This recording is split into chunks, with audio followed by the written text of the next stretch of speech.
Welcome to the Misfit One Lifestyles with Elizabeth Colin. She will awaken and connect with your Misfit One. Are you tired of the ups and downs in your life? Are you ready to live a healthy lifestyle once and for all? We are talking about all aspects of your life. Being fit is not just physical, it's also your mind and soul. Learn how to take steps in your life to move towards your goals. Elizabeth's goal is for everyone listening to the sound of her voice to get fit.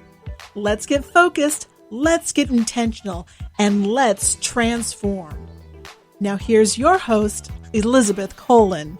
Hey guys, welcome to another episode of Misfit One's Lifestyles, and I'm your host, Elizabeth Colin, and today's guest is one and only Sophie Bennett. She's coming live to us today, way from the UK. How are you, Miss Sophie? I'm doing well, thank you. How are you? I am good. I just love your accent. Do you guys hear that? Yeah. We get that a lot, to be fair, with people who haven't had an English accent for a while. It's just so awesome. You know, what's great about it is one, it sounds so proper, right? It sounds so proper, and you are really doing some amazing things out there because you are in health, fitness, and wellness. And what you do is so amazing because it is very difficult to grow your brand organically. Yeah. And so kind of, first of all, tell us a little bit about you, and then how did you come up with your company? Yeah, so my sort of Instagram is Marketing by Sophie, but I'm a social media manager and strategist for health, wellness, and fitness professionals. Usually this is sort of like service providers, so whether that's nutritionists, health coaches, personal trainers, that sort of thing, who are trying to bring their business onto social media, or perhaps trying to go down like the influencer route, that sort of thing. It does also include, you know, your small brands, if people have startup businesses, but really it's focusing on your business idea. Maybe you've already got it going, and actually like making sure that we are bringing traffic to your page, making sure your content is of value, making sure that we're targeting your ideal client. And then if we can target your ideal client and people who you actually want to work with, it benefits you as well, because you enjoy your business, you enjoy who you're talking to, and overall that's the whole reason why people start freelance businesses online, really, is to have that freedom.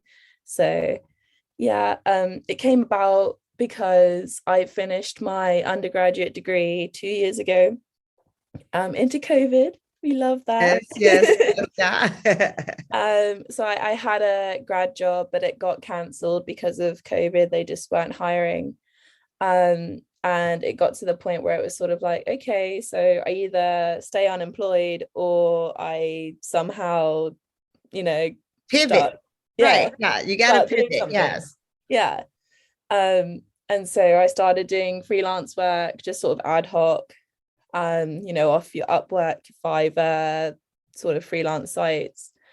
And then I got really into sort of fitness and sort of sport, health and wellness, from playing basketball. Yeah, that's what I'm so curious as to how did you really hone in on the health and fitness and wellness genre? Because I mean, I think they have social media for everything, the superstars and for athletes and for, everything, but it's a very unique niche to be in the wellness, especially branding that, because that's tough. Yeah, no, I mean, it is, especially because that industry tend to have quite a low budget most of the time, just because sometimes it's hard to get started and harder to move forward with things that aren't exactly tangible a lot of the time. Right. But no, I got really into it because, so I've always been quite sporty from sort of the age of 10. I started playing basketball, got quite competitive with it. But then when I turned about 21, I really started not enjoying it anymore. Wow. And it was sort of like I was doing really well. I got to travel with it, like, you know, it was going really well, but I just started really not enjoying going to training, and I lost the sort of love with it. And that's when I discovered the gym, and it really got me through like a bad sort of mental health space. It really like made me get motivated again, made me like Right. myself again. And that's how I sort of fell into the love for health and wellness, because then you start looking at nutrition, you start looking at sort of meditation, like yoga, the other sort of Right. health benefits involved within that space. Right. Right. And that led me to then start my personal training qualification. Yes. Which is Yes. Yes. still ongoing. But Right. yeah, and it's just become my sort of environment. So Right. And can we go back on that a little bit?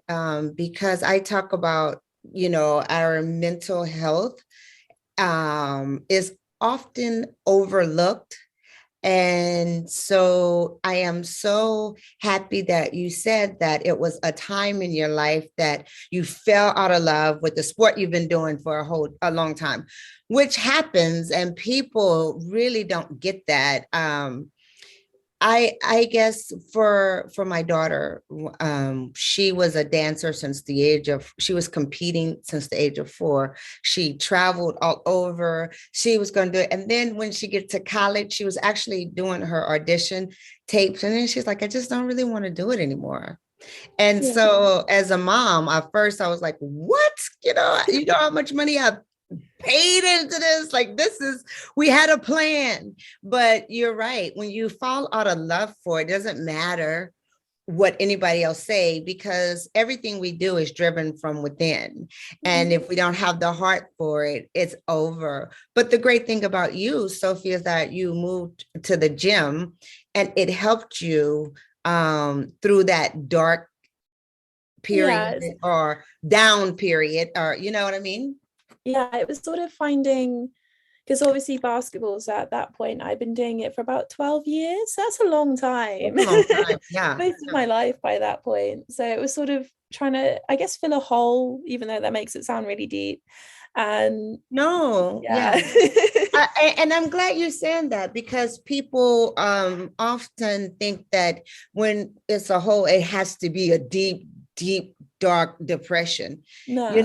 and that's not it. We just are missing a little hole. It could be a pothole right in the street. It doesn't have to be a ditch or a volcano, but Yeah, it was sort of that thing of like, well, I was so used to, training 4 times a week, the matches, and like all my spare time was basically basketball. Suddenly that stops and you go, okay, so what do I do now what? now? Yeah, now what? Yeah. Yeah. And when you were in that area, how did you feel once you started? Because that first little thing, how can you describe to the audience of how you felt once you started working out again? And like you said it Yeah. earlier, like you started feeling more like yourself, but can you break that down a little bit for us? Yeah, I started feeling a bit more like I had a purpose again. Because before, my sort of identity partially was basketball. People knew me for that reason. And then I started going to the gym, and I started realizing that I was doing it for myself and not for other people. Wow. And obviously basketball, part of it was like, oh, I was doing it for the team, I was doing it for the club, you're not always Your you're not always parents. doing it for Yeah. yourself. Yeah. Mhm. Whereas the gym is very much like you go in there, you have your own set of goals, you decide how long you're in there for, what it is you want to do that day, how hard or how like easy you want to go. And with that, then you can start making your own personal achievements. And I always found that if you were able to then look back, say 4 weeks later, from where you started, you've obviously made some kind of progress usually within that time, and that's like a huge push for you, a huge motivator to keep going at what thing is you're doing. Right. So And it's also like you said, found your purpose. It's a very personal journey. Fitness is a very personal journey. And I love how you said that. I mean, that was a really drop mic moment. You guys picked that up, right? She said, it helped her find her purpose. And a lot of times people think of working out as a negative. It's, oh my gosh, I have to do it and this and that. But when you start like you did, you said it was for yourself. And in 4 weeks, you do see something, even if it's a mental clarity, you actually feel as though, hey, I can do this. I have done this. And it's nothing better than that feeling. And so when you took all of that, how did you decide to do that for branding? So my academic, I guess you could call it, background is in marketing. Okay. So undergrad was marketing. I've just finished my postgrad in digital marketing. So I've finally finished education. Yay!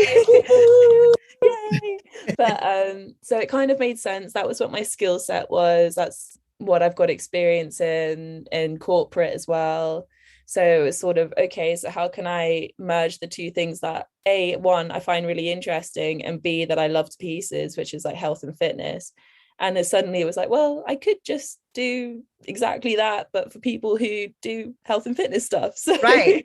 Yeah. Which is, it's a hard thing, I'm speaking because that is me, doing my Instagram and my social media is one of the hardest things. And can you help me out? We're gonna have just a one-on-one. It's just me and you right now. It's just me and you. You know what I'm saying?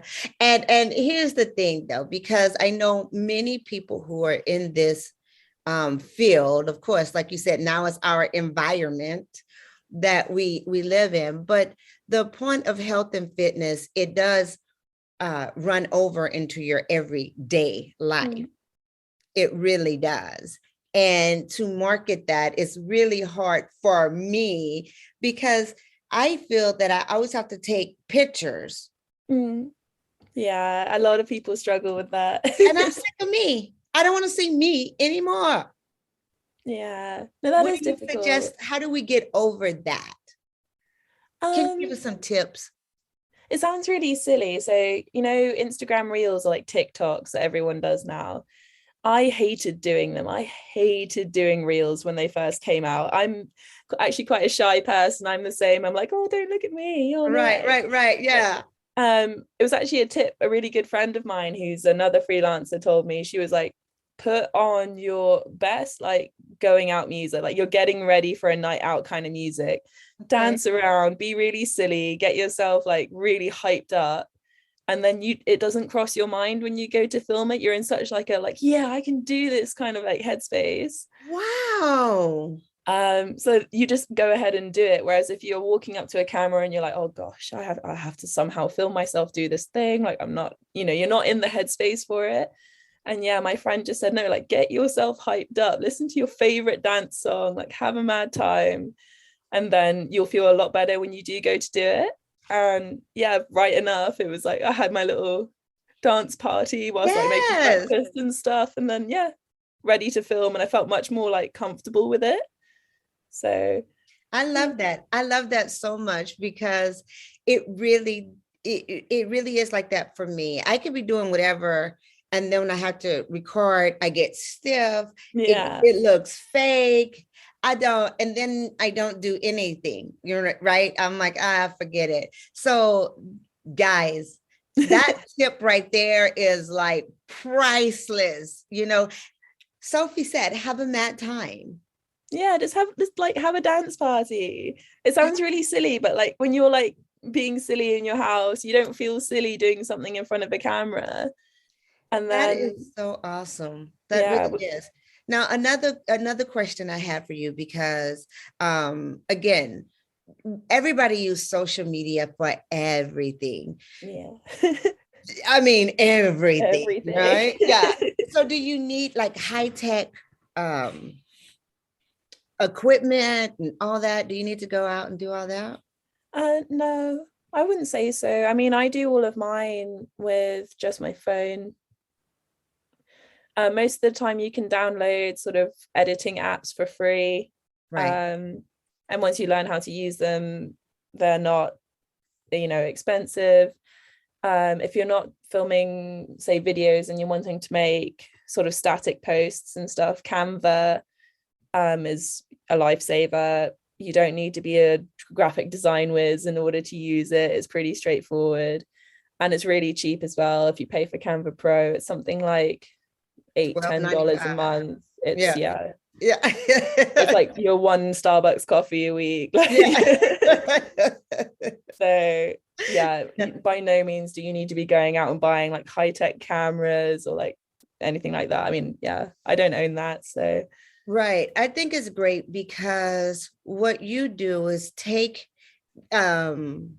your clients and help them grow their brand. They may already have a brand, but you rejuvenate it and make it or have an organic growth. Yeah. Because there's so many people out here saying, buy no. What do you say about that stuff first? No. Please don't buy followers or anything like that. Why would you buy followers? I don't understand it. Why would you buy followers? So the misconception with it is the idea of like, oh, the more people or the more followers I have, the more popular I'll look online. But if those followers aren't real people and they're just random bot machines that just exist, your engagement rate drops. You're not getting anything out of it. None of those people who are following you are going to be clients. No one's going to like communicate and create a community within your brand. So it's kind of just pointless and a waste of money.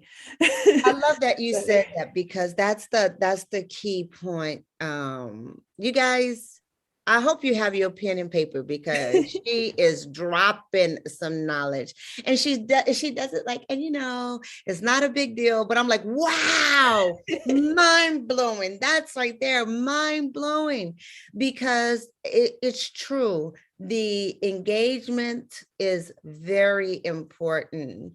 And to have a sense of community. Yeah, for sure. It's about like, if you view yourself as a business owner, as an influencer in your own right, not saying you have to be one of these like fancy influencers or whatever, but if you just treat yourself as an influencer, you want to have a community of people who are wanting to communicate with you. So it's a two-way sort of parasocial relationship you've got going on. And if you think about it in that way, you're then creating an environment of people online who are going to respect your fitness opinion, respect your professional opinion, believe that the qualifications you have actually are like really important and you're giving really valuable information, like that sort of thing. So if we can create that value that your audience are getting out of you as a business owner or wellness professional, then in that way you create that community and you probably will then turn that into leads because people will be like, they know what they're talking about. Yeah. Like she's gonna help me. Like, yeah. So yeah, that's what I would normally say. And people, when you think of influencers, you think of like all these, TikTok stars and things like that. And you're kind of like, what? The Kardashians, right? Yeah. You think about all these flashy people and you're like, no, that's not what I'm saying. I'm saying take the like core of that, the core like foundations of that, and apply it to yourself, and you'll probably begin to see a bit of a shift in what your content looks like. Right. You know what I was also very interested in is that you do the organic growth for Instagram and Pinterest. Pinterest, yeah. What's up with Pinterest? I don't really get Pinterest. So can you talk to me about, listen, I'm an old lady. So I only reason I'm on Instagram is because when it started to be hot, my daughter, who's now, she'll be 23, but that's my baby, who was like, Ma, you have to get on it. And so she set it up for me. And I was like, I don't really want to do it. Now I love Instagram, but I'm I don't really get Pinterest. Can you talk to us about that? And Yeah. also how we can use that to monetize? Yeah. So the first thing that pops to mind when you think of Pinterest, you're thinking of like mood boards, interior Yes. design, like, oh, I want to buy some like a new lamp. Let's go on Pinterest to find. Yeah. Um, completely normal. Everyone thinks that way. And nails, I go in to see what I want my Yeah. nails like, or oh, a ceiling fan, or I never would have thought of it as a Yeah. business tool. Well, so a lot of service providers who are normally sort of individual professionals, so again, that can apply to say like a PT, for example, um, use Pinterest. If you have a website, it's incredibly powerful in that sense of redirecting traffic to your website. And it is described as one of the most powerful search engines that we have because of how it's like, Pinterest? yeah, Pinterest, yeah. So because if you think about it, when you're scrolling through, you're going through hundreds of web links in one go. Yeah. And so when I use Pinterest, I'll post up, say, like Instagram tips for, or like how to use Pinterest as a nutritionist, that sort of thing. In my caption, I then have a direct link to a page on my website where if someone lands on my pin and goes, oh, like she knows like what she's talking about. That sounds really good. Oh, wait, her website's there. Oh, that's really helpful. Click through to that. And suddenly you're on my page and you have all my services, my contact details. And it just shortens that consumer journey down from like 8 steps down to about 3. And that's where we want to be like hanging around in. So wow. Well, okay. While we're there, though, I'm going to go back to that, but I want to know, what is your website so that people who are listening can go and visit you? yeah, I'm www.marketingbysophie.co.uk. So Okay, she said marketing by Sophie.co.uk. .co.uk. Gotcha. Yeah. All right. And how could they follow you on Instagram? Just Marketing by Sophie. Marketing by Sophie. Yeah. I'm everywhere. Every platform, it's just Marketing by Sophie. Yes, Marketing by Sophie. And then I'm sure that once we get on your Instagram, we can connect to your website. Yeah. Yeah, for sure. Yeah. Okay, cool. Because I think is absolutely amazing, because there's no way if somebody said, I'll give you $1 million if you can answer what is the most powerful tool in social media. I'm like, Instagram. Yeah. And they went, wonk, wonk, wonk. No. I would say it depends, but like, right. Yeah, it depends. But Pinterest, once you said it, made total sense, because I do run to Pinterest whenever I want to find, like you said, for my house. My nails are my number one. Dress ideas, if I want to go somewhere, but I never said I'm going to search it for business. Yeah, because you don't necessarily have to type in like social media manager. It'll be the sort of say hashtags you use within Pinterest that then gets added to your news feed. And say if your general interests are in wellness as an umbrella term, I'll probably pop up in that like grid news feed. And then as you're scrolling through, as you do any other social media, you'll come across sort of the pin grid, and suddenly my pin pops up as like tips for wellness business owner, and you go like, oh, that's me. And then you yeah I'm a wellness business owner. Let me see that is really amazing to how technology have really came, right? Because I know you're young, but back in the day you had to look in the yellow pages in our phone, right? So marketing was very important with your name, so it can be at the top of the list, because people are not going to go all the way down to the Z's. So now you don't even have to think about that. Just scroll and look at pictures and voila. Yeah. Voila. Now let me ask you, I am really big on self-care and all that, and I know that you are as well.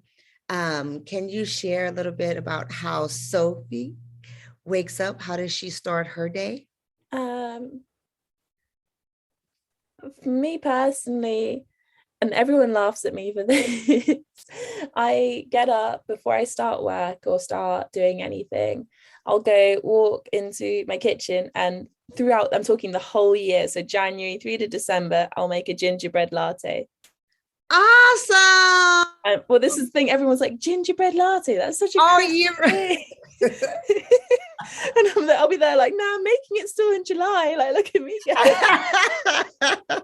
But yeah, so it'll be, that's sort of my personal thing, is get up, I'll have my morning coffee, and then take a few minutes to just sort of like, okay, what are we doing today, what is the plan? Right. I try to avoid going on my phone for like the first half an hour or so of being awake, because you don't need that. You don't need to roll over and suddenly be hit with a bunch of notifications and stuff. Right. It's so overwhelming. So yeah, I'm going to pause right there, because a social media manager, this is what she does for a living, guys, said that she doesn't want to be hit with all that stuff the first thing in the morning. So no. I love that. We're all human. Like, right. People do say the same, like, oh, you're a social media manager, you must be there on it like all the time. And it's right. Sort of like, yeah, we are, which, but it does get a little bit heavy sometimes. You need, we obviously I have like a community of social media managers. We all know each other. We all work in different niches and stuff. But each one of us will be like, right, well, I'm logging out of Instagram for the weekend. Like, I need that mental time away, because otherwise you're not creative anymore. You don't have ideas. You're bogged down with it. You begin to resent the platform. And deep down, I love my job. Like, I love working with my clients. Absolutely. I love exactly what I do, but we all need a break. Whatever you do, you need a break. So it's the same as like having a rest day from the gym. If you go 7 days back to back, you'll just be there like, oh no. Yeah. I love that, because again, we don't talk about our mental health enough, and our mental capacity for such things as social media is not 24/7 like people think. Yeah. Some people are on it constantly and they're afraid to put it down. I say my husband he has FOMO, fear of missing out. Like, something is happening and I want to know. And I'm like, I don't care what's happening. I don't want to know, So you're absolutely 100% honest. And I love that, because that's what this whole platform is about, is we're learning from each other. We're going to be authentic and truthful. And I love that you said, listen, I don't want to hear it you don't, Yeah. And in the morning, your mind is so at peace. No, I know when we open our eyes, our head is like, oh, I got to work out. Oh, I got to do this. Oh, I got to do that. But believe me when I say that is the quietest your mind is going to be all day. Yeah, for sure. Yeah. So you have to train it yourself. Like, okay, I'm not going to, like you said, do my social media until 30 minutes. I do meditation before I get out of bed, but you have to give it that time to do some reset. Or like you said, Sophie, you could start hating what you love to do. So it's counterproductive. Yeah. It'll be the same as any other job. So say you're like, I don't know, an accountant. You don't want to be doing accounting 24/7. You'll probably go insane. It's kind of the same. I mean, no hate to anyone who does want to do accounting 24/7. Go you, but like, yeah, but they will hit a point where they're going to go insane. You heard it here first. I'm saying it. Like, yeah. Because the mind does need a break. I love that you recognize that and sharing with us, because when I say stuff, they don't really listen to me, Sophie, but they'll listen to you. You understand what I'm saying? That's what's also really great about what you do, is that you have begun giving workshops, right? Yeah. Let's talk about that. Yeah. A lot of sort of business owners in the wellness space, they often, or they've started offering sort of membership programs. So whether that's maybe they're like business coaches for wellness professionals. So it's different to what I do, but they take it from a whole, okay, you want to start a business, these are the stepping stones to starting that business. And in that sort of program that they run, they then hire me to give the like social media session. And I'll give a social media workshop to this whole group of entrepreneurs who are wanting to get started. And I give a range of different workshops. It can be like Instagram specific, Pinterest specific, or if I just need to do a bit of everything, so like Facebook, TikTok, just a generic social media marketing one. They tell me what it is they need, and I'll make up a session and present to their members. So that's pretty cool because, you know, social media is very important for your business, whatever it is. And learning that is very powerful. And when I say learning it, just learning it enough to navigate it. Yeah. But then you want to hire the real people like Sophie that can really go in and optimize your search engine, and make sure that you're getting the right audience, because it's important. I have a lot of followers. I think I have robots. I really do, because they just, sometimes they talk, sometimes they don't. And then I'll have a lot of likes and then they're gone away. I don't know. It's crazy to me. Like, did they look at it again and say, I don't like it and take it off? I don't know. You know what I'm saying? It's possible. Like, I think the way you would know is looking at the proportion of how many people like your profile to how many like your photos. And there's something in social media, so I guess culture, you could say, makes it like feel weird to remove followers, because at the end of the day, you're wanting as many followers as you can, that sort of thing. But I go in my account and actively remove people who I know either aren't my ideal client or are bots or fake accounts or anything like that. Because at the end of the day, I want, say, 1,000 followers of genuine, real people versus 1,000 followers of people who aren't going to interact with me for whatever reason. So, yeah. Yeah, that makes sense. That makes sense. So you are one of those people who unfollow me one after a while. I see you, Sophie. I see you, Sophie. That's all good. No. Not you. It can never be you. But you know, this is really good stuff. You gave us some really good tips about being in this wellness community on the other side of it, right? The media side of it. And I love how you opened up and told us about how you got into this side of wellness, because your personal journey from basketball to now what, going back in that gym and doing it for you and finding your purpose. And I'm telling you, I'm so proud of you, because we need you out here, Sophie. We need you out here in these streets. And it's great that you're in UK. Yeah, I'm in the UK. In the UK. And how does the UK fitness differ, if any, from the United States? Or have you seen any trends that's kind of, you know? I've seen like a couple things, but I don't know if it's maybe a distinct difference. In the UK at the moment, there's quite a good, or it's a movement that I really enjoy anyway, and it's looking at the fact that weight gain's okay, rather than like you need to get smaller, you need to get, you know, right, more fit or anything like that. It's looking at the prospect of, okay, so rather than focusing on being shredded and being really fit, let's focus on being healthy. And it sort of encourages the idea of that, you know, a bit of weight gain is okay. And it's usually a very healthy step forward.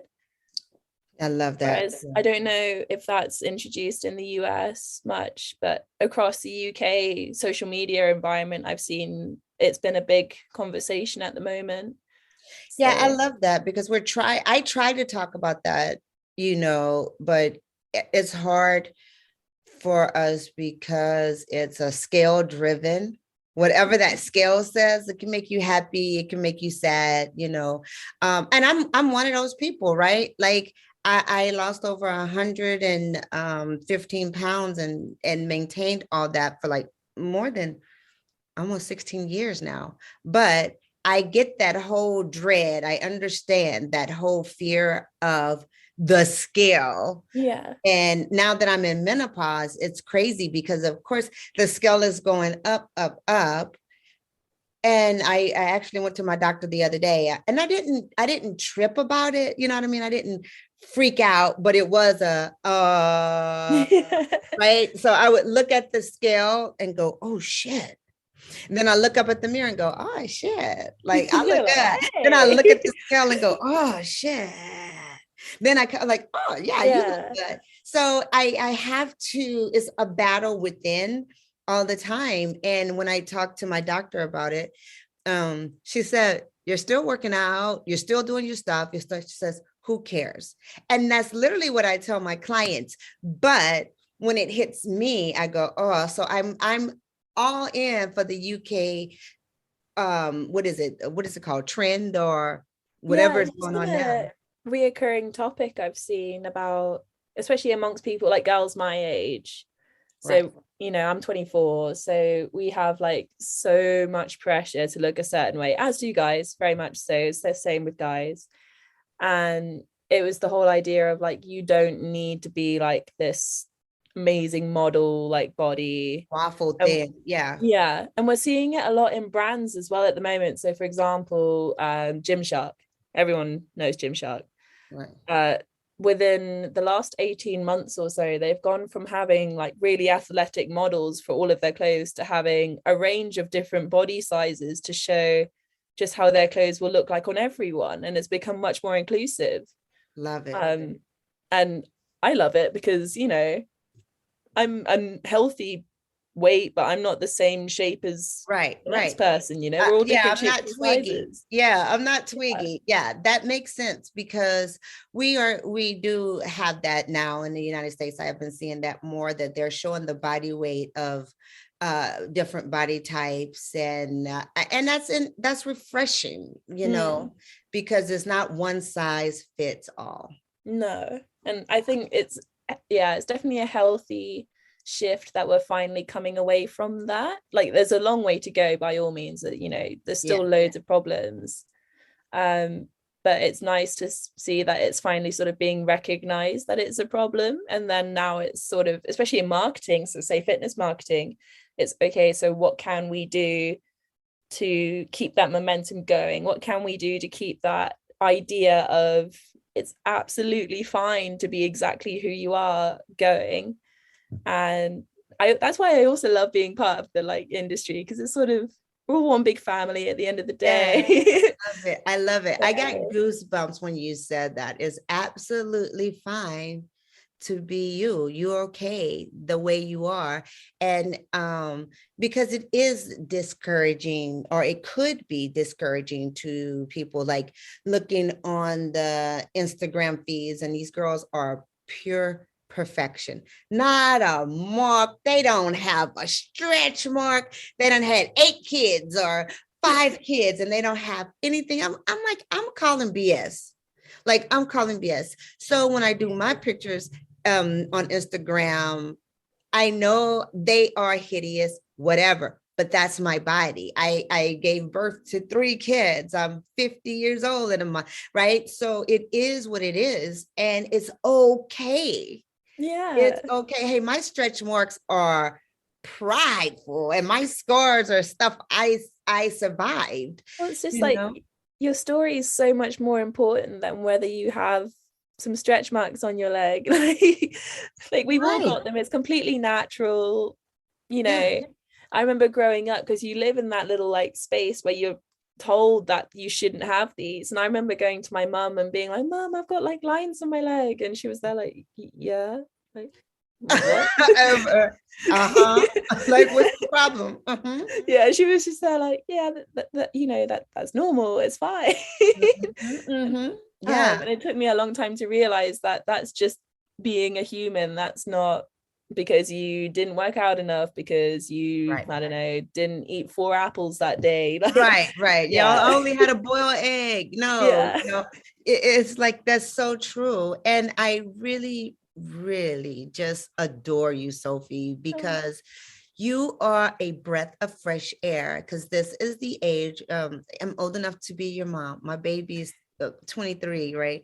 So this is the age, and that could be a very difficult time in a woman's life, because in a young woman's life, because they're not in school anymore. They're not that pencil thin, and they starting to get those little hips and those, but like, yeah, you're now becoming a woman. Welcome. Welcome to the club. Welcome to the club. Right. And it's great. So please give us again your Instagram and your social handles. Just Marketing by Sophie for everything. And your website. www.marketingbysophie.co.uk. Awesome. Thank you so much, Thank Sophie. you. Is it anything else before we wrap it up that you want to make sure that the tribe knows? Just thank you for having me, like all the way from the UK. So thank you so much for being here. You are fantastic. And remember, guys, you want to make sure you stay fit, focused, intentional, and transformational. We talk to you later. Until next week, stay fit. I hope you enjoyed this episode of Misfit One Lifestyles. Listen, when you are fed up and sick and tired of living this stifled, overwhelmed, and overstressed life, and you're ready to live the fullest, richest, and healthiest life by gaining more confidence, more energy, and more clarity, living in your best self, you know what to do, right? Go ahead, go to my website, misfit1.com. Sign up for our online courses, Creating Healthy Habits, so that you too can live fit, focus, move with intention, and transform your life.